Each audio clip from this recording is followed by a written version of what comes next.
अस्सलाम वालेकुम व्यूअर्स। आज का जो हमारा टॉपिक है या आज का जो हमारा उर्दू मकाला है वो है लूसी विलियम्स ने लिखा है, जिसका उर्दू तर्जुमा किया गया है और उसका टॉपिक है मुझे डर लग रहा है, बच्ची ने कहा। गजा शहर से गुज़श्ता माह लापता होने वाली एक 6 साला बच्ची अपने रिश्तेदारों उन्हें बचाने की कोशिश करने वाले दो तिब्बी एहलकारों के साथ मुर्दा पाई गई है, जिसे इसराइली टैंकों ने गोलियों का निशाना बनाया है। हिंदा रजब 6 साला को उस वक्त निशाना बनाया गया जब वो अपनी चच्ची, चचा और 3 कजिन के साथ कार में शहर से फरार हो रही थी। हिंद और इमरजेंसी कॉल ऑपरेटर्स के दरमियान फोन पर होने वाली बातों की ऑडियो रिकॉर्डिंग से पता चलता है कि कार में सिर्फ 6 साला बच्ची जिंदा बची थी और वो अपने रिश्तेदारों की लाशों के दरमियान इसराइली फोर्सेस से छुप रही थी। एक मौके पर वो इमरजेंसी सर्विसेज से कहती हैं कि टैंक मेरे काफी करीब है, वो पास आ रहा है, क्या आप मुझे आकर बचा सकते हैं? मुझे बहुत डर लग रहा है।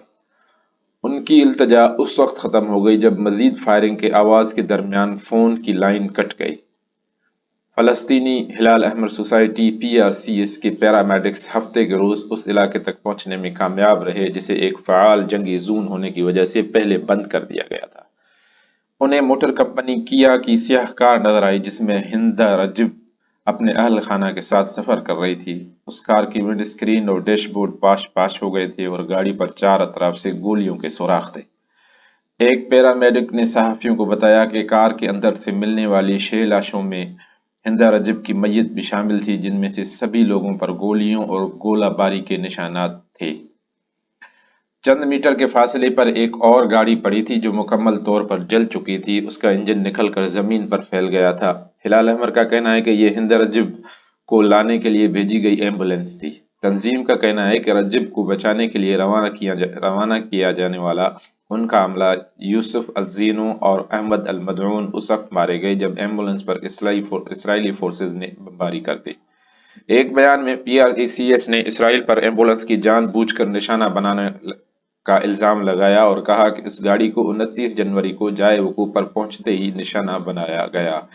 इसमें कहा गया है कि काबिज इसराइलियों ने जानबूझकर हिलाल अहमर के हमले को निशाना बनाया, हालांकि उनसे पेशगी ताउन हासिल करने के लिए एम्बुलेंस को जाए वकूफ पर पहुंचने की इजाजत दी गई थी ताकि बच्ची हिंद को बचाया जा सके। PRCS ने बताया कि उसे हिंद को बचाने के लिए पैरामेडिक्स भेजने में काफी वक्त लगा, क्योंकि इसराइली फौज के साथ राबता कायम करने में कई घंटे लग गए थे। PRCS के तर्जुमान नबील फरसख ने रवां हफ्ते के शुरू में मुझे बताया, हमें कोऑर्डिनेशन मिला, हमें ग्रीन लाइट मिली। हमारे अमले ने वहां पहुंचने पर उस बात की तस्दीक की कि उन्हें वो कार नजर आ रही है जिसमें हिंद रजब फंसी हुई थी और वो उसे देख सकते हैं। आखिरी बात जो हमने सुनी वो मुसलसल फायरिंग थी। फोन कॉल ऑपरेटर्स के साथ हिंद की बातचीत की रिकॉर्डिंग्स को फलस्तीनी हिलाल अहमर ने पब्लिक प्लेटफॉर्म पर शेयर किया है, जिसके बाद इस बात को जानने की एक मुहिम चल पड़ी है कि उसके साथ क्या हुआ। हिंदा की मां ने हमें बताया कि बेटी की लाश मिलने से पहले तक वो हर लम्हे हर पल उसकी आमद की मुंतजर थी। अब वो मुतालबा कर रहे हैं कि उसका एहतसाब होना चाहिए और किसी न किसी को उसका जिम्मेदार ठहराया जाना चाहिए। उन्होंने बताया कि मैं हर उस शख्स को जिसने मेरी और मेरी बेटी की इल्तिजा सुनी फिर भी उसे नहीं बचाया, क़यामत के दिन अल्लाह के सामने उनसे सवाल करूंगी। मैं नेतन्याहू, बाइडेन और तमाम लोगों के लिए अपने दिल की गहराइयों से बद्दुआ करूंगी जिन्होंने हमारे खिलाफ गजा और उसके लोगों के खिलाफ ताउन किया है। इस अस्पताल में जहां वो अपनी बेटी की खबर का इंतजार कर रही थी, हिंद की वालिदा विसाम के पास अब भी वो छोटा सा गुलाबी बैग है जो वो अपनी बेटी के लिए रखे हुई थी। उस बैग के अंदर एक नोटबुक है जिसमें हिंद अपने खुशखती की मशक करती थी।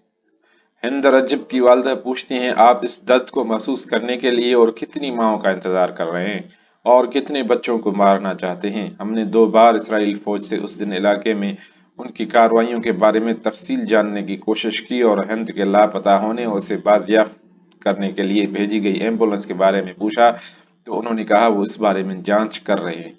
हमने हफ्ते के रोज फलस्तीनी हिलाल अहमर की तरफ से लगाए गए इल्जामात पर उनसे दोबारा जवाब तलब किया है। जंग के उसूलों में कहा गया है कि तिब्बी अमले को तहफ़्फ़ुज़ दिया जाना चाहिए और उन्हें किसी तनाज़े में निशाना नहीं बनाना चाहिए। اور یہ کہ زخمی افراد کو ممکنہ عملی حد تک اور کم سے کم تاخیر کے ساتھ ہی صحیح وہ طبی دیکھ بھال فراہم کی جانی چاہیے جس کی انہیں ضرورت ہو۔